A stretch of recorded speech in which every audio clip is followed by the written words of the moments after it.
मैं सिर्फ 10 minute late हूँ। ये मेरे करियर के सवाल है, मेरी ज़िंदगी का सवाल है।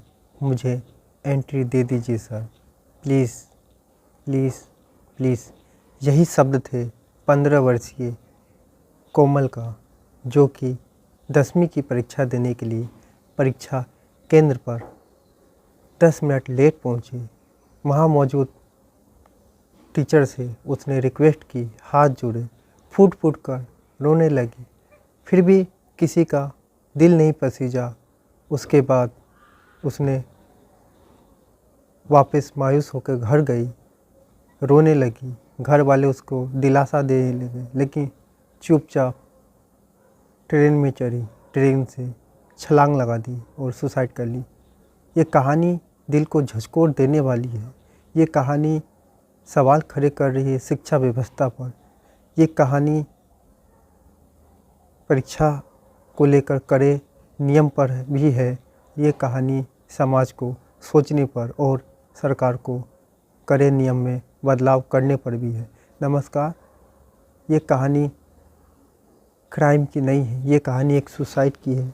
क्योंकि इस समय 10वीं बोर्ड 12वीं बोर्ड का परीक्षा 17 फरवरी से शुरू है। इसी बीच बिहार के पटना ज़िले से एक दर्दनाक घटना सामने आया है, जिसे सुनेंगे तो आपके होश खो देंगे, घबरा जाएंगे और सोचेंगे आखिर क्या हुआ था ऐसा कि एक छात्र ट्रेन के आगे कूदकर जान दे दी। परीक्षा केंद्र पहुंचने में सिर्फ 10 मिनट का लेट होने पर नहीं मिला था उसे एंट्री। तो बिहार में मैट्रिक परीक्षा के बीच एक दिल दहलाने वाली घटना सामने आई है। ये घटना पटना के मसौरी थाना क्षेत्र के महाराजा चक गांव के पास की है। 15 साल की एक छात्रा कोमल कुमारी, जो कि मसौरी खरजवावा गांव निवासी मंटू यादव की बेटी थी। कोमल 18 फरवरी 2026 दिन मंगलवार बरनी स्थित परीक्षा केंद्र पर सुबह 9:10 पर पहुंचती थी। बोर्ड के नियमों के अनुसार रिपोर्टिंग का समय सुबह 9 बजे ही था और गेट बंद कर दिए गए थे। गेट पर ताला देखकर कोमल विनती करने लगी वहां मौजूद लोगों से, टीचर से, कि मुझे अंदर जाने दीजिए। जब इजाज़त नहीं मिला तो वो रोने लगी, हाथ जोड़ने लगी, कहने लगी कि सर, जाम की वजह से मैं लेट हो गई हूँ, 10 ही मिनट तो लेट हूँ, मुझे अंदर जाने दीजिए। ये मेरा करियर का सवाल है, ये मेरा ज़िंदगी का सवाल है। लेकिन किसी ने कुछ नहीं किया। सब खामोशी से उसे देखते रहे और आवाज़ आती रही कि तुम लेट हो, परीक्षा नहीं दे सकती। बार बार मिन्नती करती रही, लेकिन प्रशासन ने उसे अनुमति नहीं दी। आपको बता दें कि कोमल महाराजा चक में अपने रिश्तेदार के गांव आई हुई थी परीक्षा देने के लिए।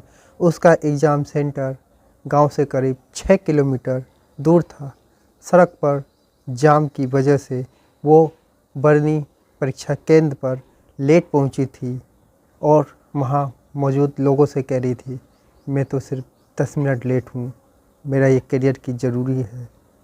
बार बार अपील करने के बाद भी कोमल की एंट्री नहीं मिली तो परेशान होकर वो घर लौट आई। घर लौटकर फपक कर रोने लगी। घर वाले ने उसे दिलासा दिया, लेकिन वो अंदर से ही टूट चुकी थी और इसी दरमियान वो चुपचाप घर से निकली और नरदोला जाकर ट्रेन में चढ़ी और तारेगना और मसौरी कोर्ट स्टेशन के बीच कूद गई।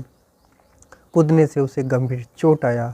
वहाँ उसे हॉस्पिटल लेके लोग पहुँचे, लेकिन चोट अधिक होने की वजह से उसकी मौत हो गई। बाद में मसौरी पुलिस ने उसकी फ़ोटो को सोशल मीडिया पर वायरल किया तो उसकी पहचान गांव के लोगों ने किया, उसके परिवार को बताया। कोमल 3 भाई बहनों में सबसे बड़ी थी। उसके 2 छोटे भाई हैं।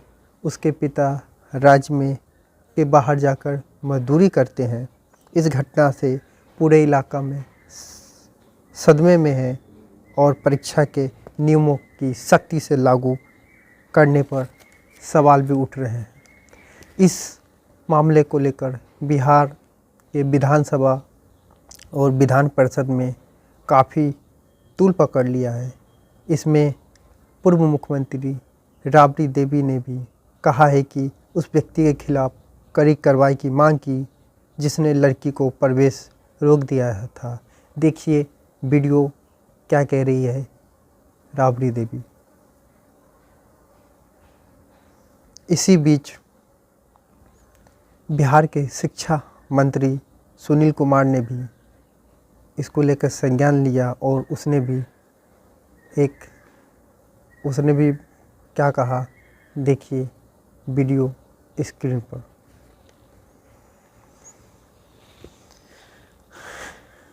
इसी बीच सोशल मीडिया पर भी इस घटना को लेकर तमाम तरीके की कड़ी प्रतिक्रिया आ रही है।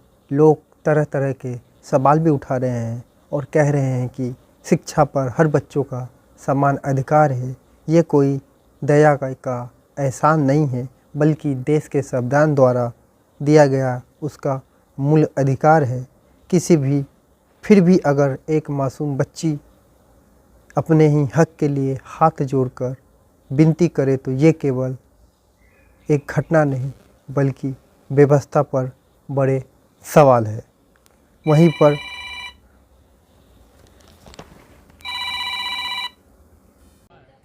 अब आए हैं पटना जब इस तरह की घटना सामने आई है तो क्या हुआ था, कुछ नियम और एग्जाम दे रही शर्त थी भी मैट्रिक का कल सामने निकल कर आया है कि अगर आपकी परीक्षा 10वीं 12वीं की बोर्ड की परीक्षा अगर किसी कारणवश छूट जाता है तो आप घबराइए नहीं, डिप्रेशन में मत जाइए, कोई गलत कदम मत उठाइए। आपके पास दोबारा भी मौका है। तो क्या है ये मौका, उस पर भी हम नज़र डालते हैं। रहने वाली बच्ची थी। अगर आपका बोर्ड की परीक्षा छूट जाए तो ऐसे में 12वीं बोर्ड की बात करें तो अगर परीक्षा मिस हो गई तो पूरा साल आपका बर्बाद नहीं होगा। सिर्फ एक विषय की परीक्षा नहीं देने वाले छात्रों को कंपार्टमेंट में इसी विषय की परीक्षा देने की दोबारा इजाज़त है। इसके लिए उसे मेडिकल सर्टिफिकेट या फिर कोई दूसरे कारण का प्रमाण पत्र परीक्षा शुरू होने के 15 दिनों के भीतर स्कूल के जरिए जमा करना होगा।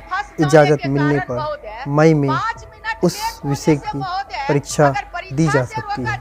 वहीं पर अगर 10वीं बोर्ड की बात करें तो उसमें भी कंपार्टमेंट के अलावा दूसरा विकल्प भी मौजूद है। इस बार सीबीएसई बोर्ड की तरफ से 2 बोर्ड परीक्षाएं आयोजित की जा रही है। पहला बोर्ड परीक्षा का रिजल्ट आने के बाद दूसरी परीक्षा के लिए आवेदन कर सकते हैं, लेकिन इसमें एक सख्त नियम है कि दूसरी बोर्ड परीक्षा में बैठने के लिए